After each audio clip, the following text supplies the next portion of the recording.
Hey guys, it's me, the Senile Simmer, and I have something a little bit different for you today. It's not a Let's Play, it's not a creative sim, it's a build challenge, a collab with two other simmers.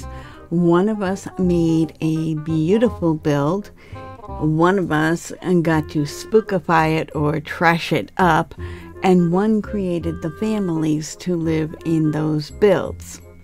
Kind of at a loss for words because we were limited by the packs that we had, which were all of the expansions except for Get Famous, the game packs for Dine Out and Parenthood, and for stuff packs we only had Laundry Day. So there was no spooky, no vampire, and I was supposed to spookify it. Before I go in and destroy the entire house, here are some screenshots of the original build as done by the creator. Her video is linked below. I really struggled with this. I spent a good 3.5 to 4 hours trying to make it spooky in the traditional Halloween sense and was getting nowhere with what I had. I tried going into debug, but I had never really worked with debug mode items before, so I enlisted the help of a friend. She created a room full of items that could be used, which got me going in the right direction. So instead of making it Halloween, what I decided was to turn it basically into a trash heap, a dump. We're going to go ahead and put the house on a bigger lot in Oasis Springs so that I have room to maneuver.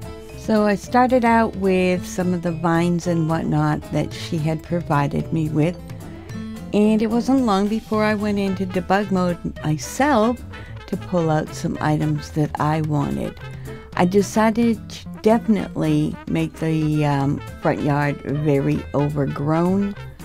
And this is just the beginning.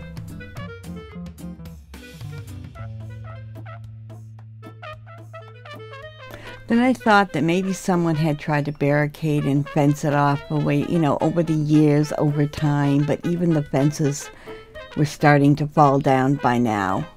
Then I went with these really cool ceiling roof vines that looked really great on the outside, but I ended up not keeping them because A, they were a mess on the inside and I couldn't see what I was doing, so I ended up moving them.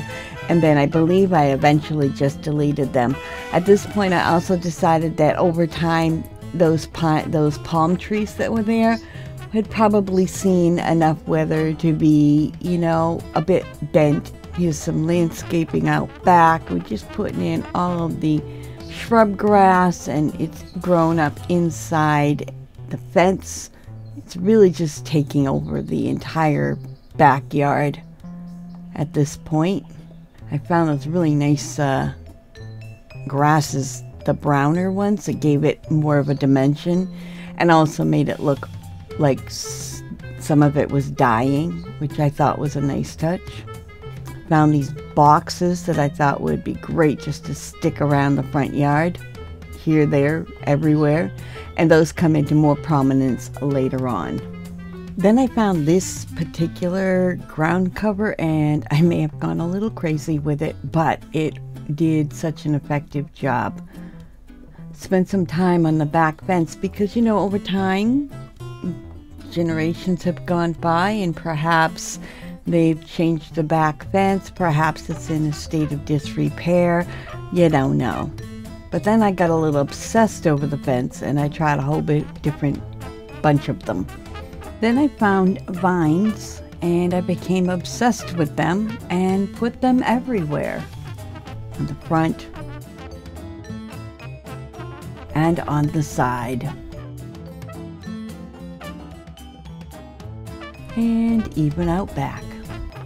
But then I got distracted and went back to the fences.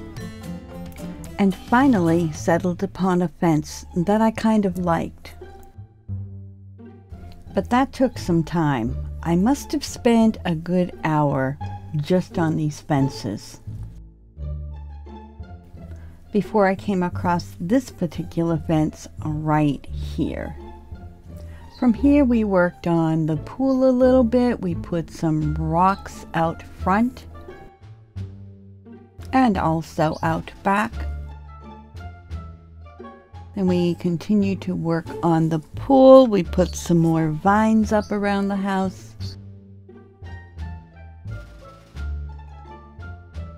And then we definitely muddied the waters here. Moving to the interior of the house, I went through and I darkened all the furniture to show a passage of time. Then I noticed some of the greenery sticking through the wall, and I thought, what if I knock out some of the walls? I started with half walls and then realized that that looked kind of dumb, so I used spandrels and just took out whole chunks of walls. Then I moved the greenery up and in just a little bit on these vines so that it would really stick in through the roof.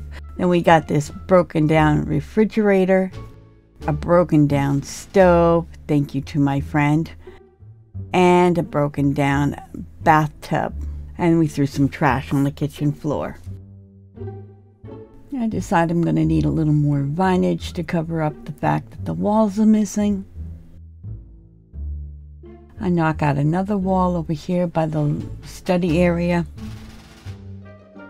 Add some more vines. And some more trash. Then I'm starting to put these big boxes into place to look like maybe that's what came through the wall and broke it down. And later on I'm going to build a pile of rubble on top of them to kind of symbolize or to show the breaking of the wall. I'm just cluttering and trashing up the place as much as I can. Here's another room that's going to be missing a wall and some more vinage to cover that up. And then I went and darkened the tiles because over time I felt that that would be natural. Just a little more landscaping to fill everything in. Building up those rubble piles a little bit more.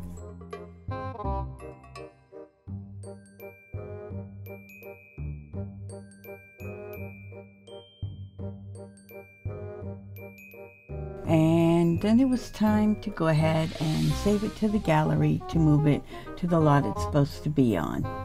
And now there's nothing left but to leave you a few screenshots of the outside of my build and then some before and after pictures from her build to mine.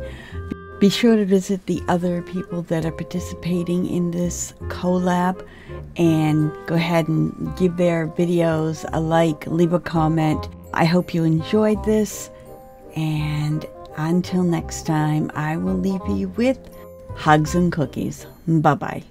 That's going to do it for this episode. Thank you so much for watching. Don't forget to hit that subscribe button. There are 2 new videos down below that you can watch.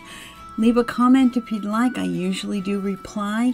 Hit the like button to share it on your Twitter. I can be found on Twitter and also on Twitch. And above all, have a really great day. Bye-bye.